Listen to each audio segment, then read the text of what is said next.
क्या आप ऊर्जा बोर्ड के बारे में जानते हैं, जिसकी वजह से हम आत्माओं से बात कर सकते हैं। इस फिल्म में हमें इसी बोर्ड को दिखाया गया है, जिसकी वजह से एक वेरोनिका नाम की लड़की पोजेस हो जाती है और उसकी एक गलती से उसकी जान चली जाती है। मूवी की शुरुआत में हम कुछ पुलिस ऑफिसर को देखते हैं जो एक घर में जा रहे होते हैं और अंदर जाते ही वो देखते हैं कि घर का सब सामान बिखरा हुआ है। फिर वो एक कमरे में चले जाते हैं जहाँ पर उन्हें कुछ ऐसा दिखाई देता है जिससे वो शॉक हो जाते हैं। फिर सीन चेंज हो जाता है। हम एक लड़के को देखते हैं जो नींद से उठ जाती है। उसका नाम वेरोनिका होता है। उसकी 2 बहनें और एक भाई होता है। वो सभी तैयार होकर स्कूल चले जाते हैं। क्लास होने के बाद वेरोनिका और उसकी दोस्त रोजा और डियाना तीनों एक स्कूल के बेसमेंट में चले जाते हैं। उनके पास एक ऊर्जा नामक बोर्ड होता है। वो तीनों आत्माओं से संपर्क करना चाहती थी। वेरोनिका अपने पिता के लिए और रोजा अपने बॉयफ्रेंड के लिए। उस दिन सूर्य ग्रहण होता है।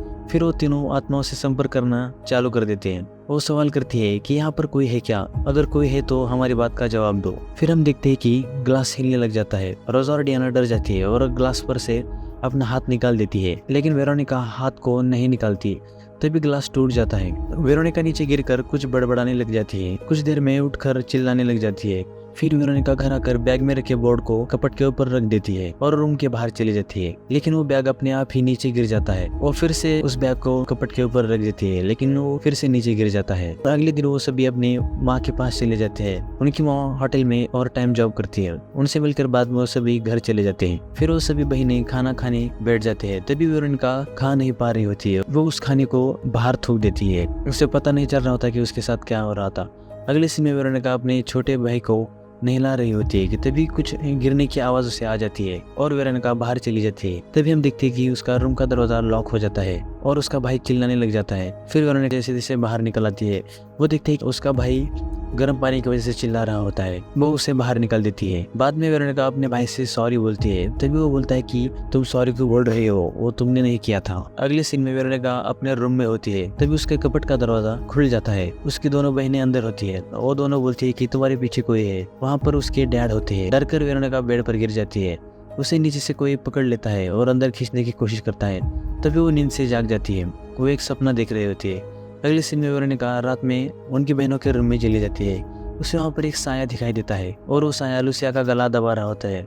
लुसिया जाग जाती है और हम देखते हैं कि उसका गला कोई साया नहीं बल्कि वेरोनिका दबा रही होती है। फिर वेरोनिका अपनी माँ को ये सब कुछ बताती है और वो बोलती है कि कोई है जो हमें नुकसान पहुंचाना चाहता है, और वो ऊर्जा बोर्ड के बारे में भी उसकी माँ को बताती है और वो बोलती है कि ये सब मैंने अपने डैड से बात करने के लिए किया था।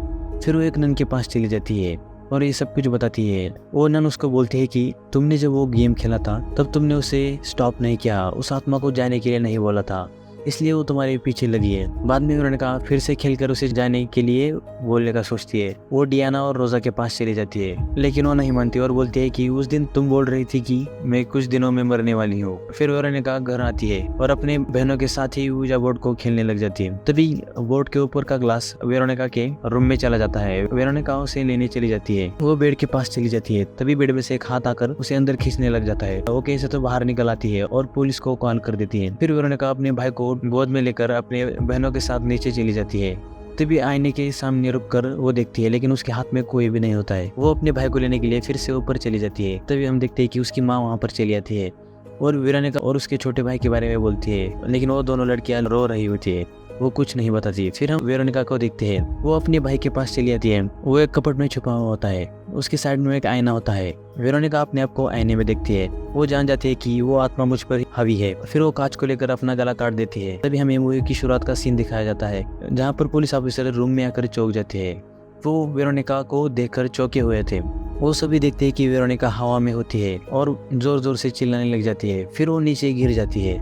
लेडी ऑफिसर उसके नजदीक जाकर देखती है कि वो मरी है या नहीं। उन्होंने कहा कि वहाँ पर मौत हो चुकी होती है। अगले सीन में हम देखते हैं कि वो ऑफिसर सब देखा हुआ लिखने लग जाता है। बाद में हमें रियल खींची हुई तस्वीरें दिखाई जाती है। माना जाता है कि ये डिटेक्टिव जोस रोमन ने बताया था कि हमें 15 जून को कॉल किया गया था। तभी हम उनके घर पर चले गए थे और ये सब कुछ देखा था।